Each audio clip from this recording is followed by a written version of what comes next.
Hello everybody and welcome back. Today I'm going to do another tutorial. So I wasn't really planning doing this, but some people told me that my tracer wasn't complete. So today I said to complete our tracer. So what I haven't done to the dash is that at the moment I can't dash to the sides or backwards, and I can dash in the air, which tracer can't. So as you can see, I'm going to lift my mesh, or actually the character, I'm going to lift my character in the air, which is not what in the game is. So let me show you how you can do that.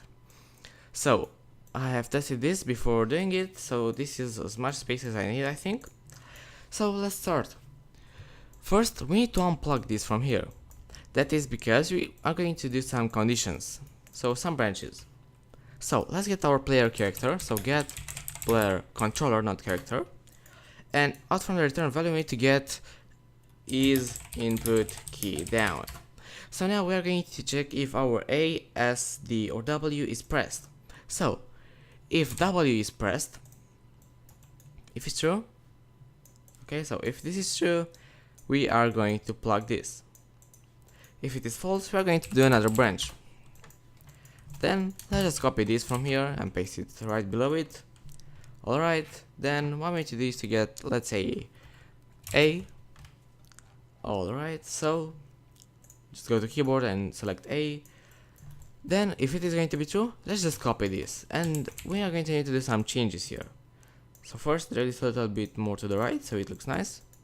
And here we don't want to go forward, right? We want to go to the left. So what we're going to do here, the first thing probably somebody would do is to get left vector, but that is not in this engine. So what we need to do is to get the right vector. So get right vector. And if you know a little bit of math, you should know that if you want to get the opposite value, or actually the opposite direction, you should put here a minus.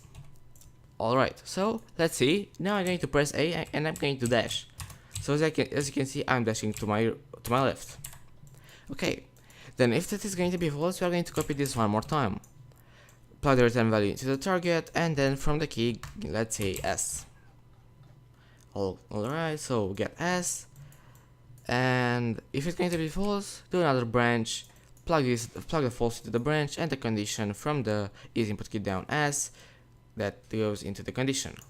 If that is true, what you need to do here is to copy that one more time. Okay, plug that two in here. Okay, just let me rearrange them, and let's delete this one more time. And let's get forward vector. But this time we are going to need to have that minus right here.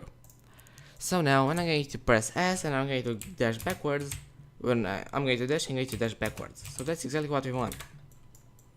And we need to do the same thing for D. So another branch, plug the false into the branch, and let's get another is input key down. So the return value goes into the target, and let's get D. Alright, so just search for it, and then plug that into the branch. Okay, and if this is true, we are going to copy this one, so it's going to be a little bit easier. Okay, drag this a little bit here, this a little bit here, so it looks nice.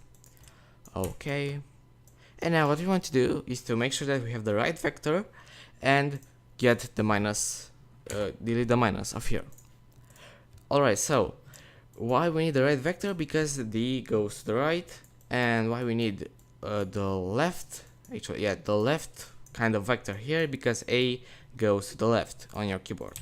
So now I'm going to press W, I'm going to dash forward. I'm going to press A, I'm going to dash to my left. I'm going to press D, it is going to dash to the right. I'm going to press S, now it's going to dash backwards. But what if none of these are pressed? What we can do is to get our false, and let's try to get a reroute node. Or actually what we can do is that we can create here a custom event. Okay, so just drag this here, and let's add custom event. So this is like a function, but not really. Functions can't have delays.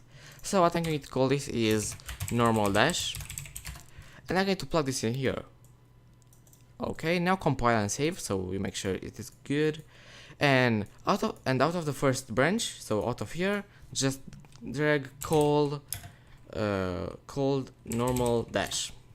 Okay, Now copy that and plug the false into the call of the event. So now when I'm not going to press anything and I'm going to press shift, this is going to dash forward as much as, okay, so as you can see, it's going to dash forward.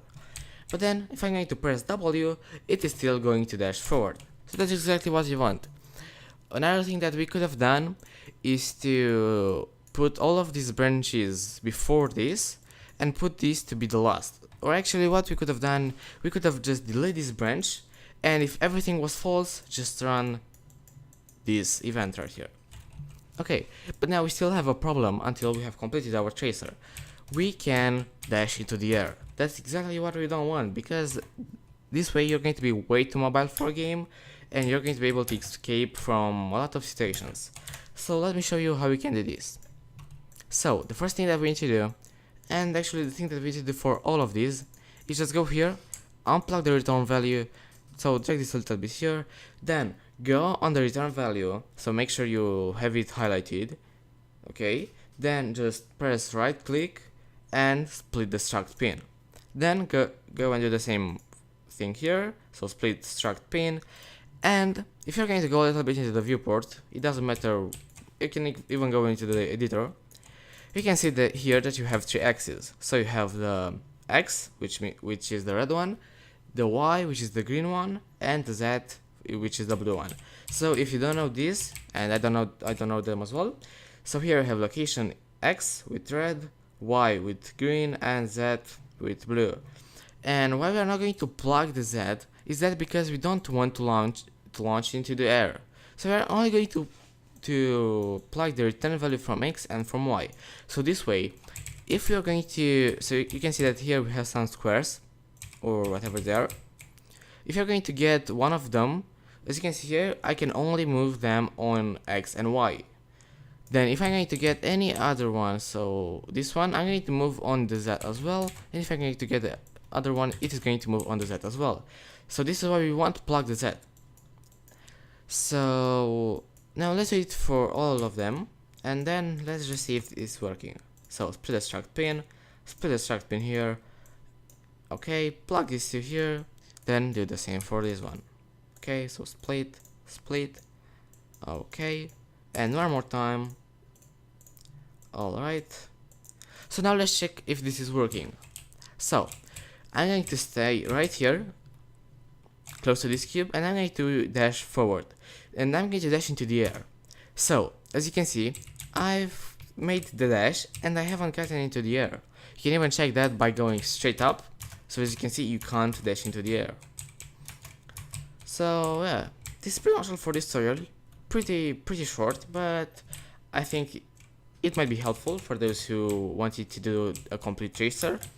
So guys, until next time, thanks for watching, and if you have enjoyed this video and you have learned something new from it, don't forget to drop a like and subscribe to my channel if you want to see more of my content. So guys, until next time, goodbye.